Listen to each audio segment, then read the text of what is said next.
Ladies and gentlemen, karibuni tena kwenye kipindi chenu pendwa cha Inuka Umiliki. Muongoza kipindi ni mimi yule mama yenu, Mama JJ. Mada yetu mpya leo tunaenda kuongelea ndugu, jamaa na marafiki, msiwazurumu watu wanaofanya kazi za ndani nchi za Uarabuni. Najua hapa kuna watu wengi mtaanza kuhukumu na mtaanza kuleta maoni yenu, kwa nini wale wanaenda kule, kwa nini washaambiwa, washaonywa. Lakini kuna kitu kimoja nataka ni kutafakarishe, ni kwamba yani nature ya mwanadamu ni mtu ameumbiwa mwingiliano katika nchi, kati ya baina ya nchi na nchi, kijiji juu ya kijiji, mkoa juu ya mkoa. Umeona kwa nini nasema hivyo? Tukiangalia historia unaona kabisa kwamba kwa mfano nchi ya Tanzania ilitawaliwa na Mjerumani, ilitawaliwa na Muingereza, na Waarabu walikuwepo katika ile nchi. Sababu kubwa walikuja kule sio kwamba ni kuzuri sana au kwamba walikuwa wanawapenda sana watu wa Afrika, ni kwa ajili ya uchumi wao. Ndio maana kulikuwa kuna biashara ya utumwa, na baada hata biashara ya utumwa still bado kuna watu wageni walikuja kwa ajili ya dini, kuleta dini. Kuna wengine walikuja kwa ajili ya kutafuta malighafi, umeona, kupeleka nchini mwao, kwa sababu kuna vitu Tanzania vinapatikana nchini kwao havipatikani. Hii ndio asili ya mwanadamu katika mwingiliano. Haikuanza leo. Hata kwenye vitabu vya dini utakuta kwamba walitoka hapa wakaenda Misri, wakatoka Misri wakaingia sehemu, nchi nyingi tu ambazo bado zilikuwa zinaonyesha katika ramani ya mwingiliano. Sasa basi, na nikitoka hapo labda kidogo nikupe mfano mdogo. Kwa mfano, pale Tanzania kuna mtu ambaye yuko Mwanza, anaona opportunity yake iko Dar es Salaam. Na kuna mtu wa Dar es Salaam anaona kuna kitu amekiona Mtwara, na anaenda Mtwara anafanya biashara, anakaa pale. Kuna mtu anatoka Moshi anaenda Kigoma kufanya biashara Kigoma. Na kuna mtu anatoka Kigoma anaenda kufanya kazi au anaenda kufanya chochote Moshi. Huyu ndio mwanadamu. Sasa basi, pamoja labda kuna makatazo au labda kuna warning wamepewa watu na watu hawataki kusikia, lakini wameamua kuteki riski katika maisha yao wao. Sasa mimi sina shida na mtu aliyeamua kuteki risk, kwa sababu kwenye kuteki risk kuna kuwin na kuna kulose. Hiyo ndio formula ya kuteki risk.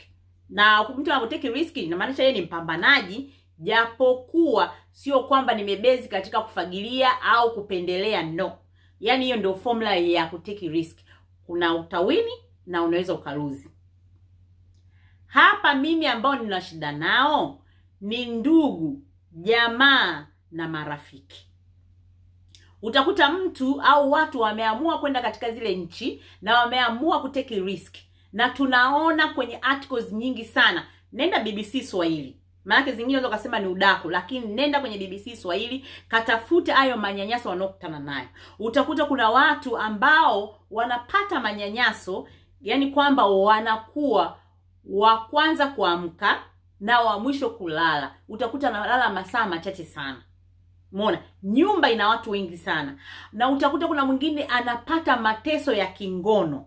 Umeona? Anafanyishwa ngono yani bila yeye mwenyewe kutaka. Umeona? Kuna zingine mpaka marafiki wengine wanaalikwa kwenye hizo ngono. Na utakuta kuna mwingine anapigwa mpaka anaumizwa. Na kuna wengine mpaka mauti yamewakuta. Na kuna wengine wamejaa kwenye hayo majela. Lakini vyanzo vingi vilikuwa labda utakuta mtu ameondoka nyumbani vizuri tu, akijua kule anakokwenda kuna mambo yamekaa vizuri, anakutana na vitu viko tofauti. Sasa hiyo ndio mtu ameamua kutake risk. Sasa wewe ndugu, ambaye yule mtu amefika kule, ameweza kupata kidogo alichofanikiwa, kwa sababu kuna wengine mikataba wanapewa, lakini wakifika kule wanakutana mkataba sio ule katika walichokubaliana. Lakini kile kidogo ameamua kukikubali na kukifanyia kazi. Anakutumia wewe ndugu, anakutumia wewe rafiki, akitazamia kwamba kuna siku atakaporudi atakutana na hicho kidogo alichokituma. Na hicho kidogo akijua kwamba ndicho ataanza nacho maisha. Umeona? Lakini anafika pale anakutana wewe ndugu, wewe jamaa, wewe rafiki, umeamua kumzurumu. Anakutana hakuna hata senti moja. Anakutana hakuna chochote. Hivi jamani, ukiwa wewe kama ndo ndugu au jamaa au rafiki uliamua kuzurumu, haya mambo yanaandikwa mtandaoni, kwenye vyombo vya habari vinaonyeshwa kwamba kuna watu wanapitia mateso ya namna moja, mbili, tatu. Hiyo courage ya kumzurumu huyo mtu unaipataje? Sasa basi, nachoomba mimi kwamba wewe ndugu, kumbuka hayo mateso mwenzako anoyapata. Yaani kumbuka mateso ambaye ananyanyaswa, ya kulala muda mchache, ya kufanyishwa kazi sana, ya kulipwa mshahara mdogo, ya kufanyishwa ngono, kupigwa na kuumizwa, na hata wengine wako huko majela, wengine mauti yamewakuta. Tuwe na roho ya wanadamu. Na kingine tena, kwa nini mimi nimeongelea sana hizi nchi za Uarabuni? Najua kuna watu wengi wako katika nchi nyingi za western countries.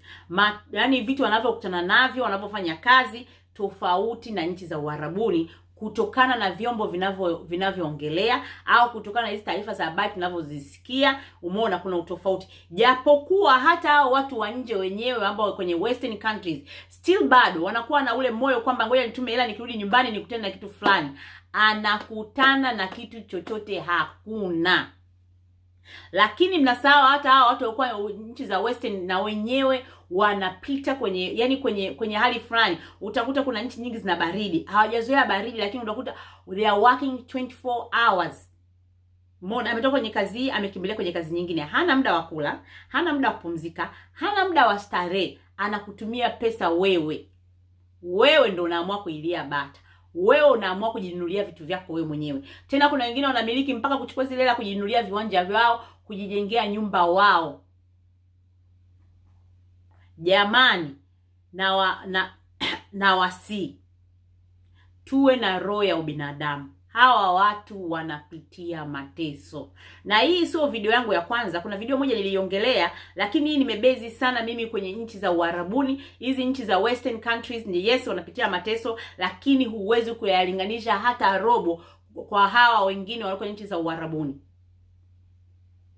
Na ushauri wangu mwingine tena, naona kama kabla hujaenda katika nchi ya Uarabuni, naomba labda kama ikiwezekana fungua account.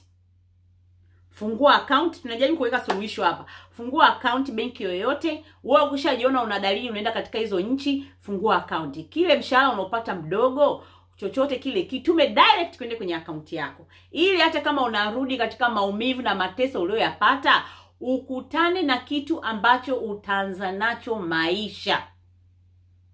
Kwa sababu kwamba utakaporudi tayari you are just already affected psychologically. Umeona Sasa ukute na hela nako hakuna. Umeona inakuwa times 2. Tunaposikia watu they go through mental issue ndo kama vitu kama hivi.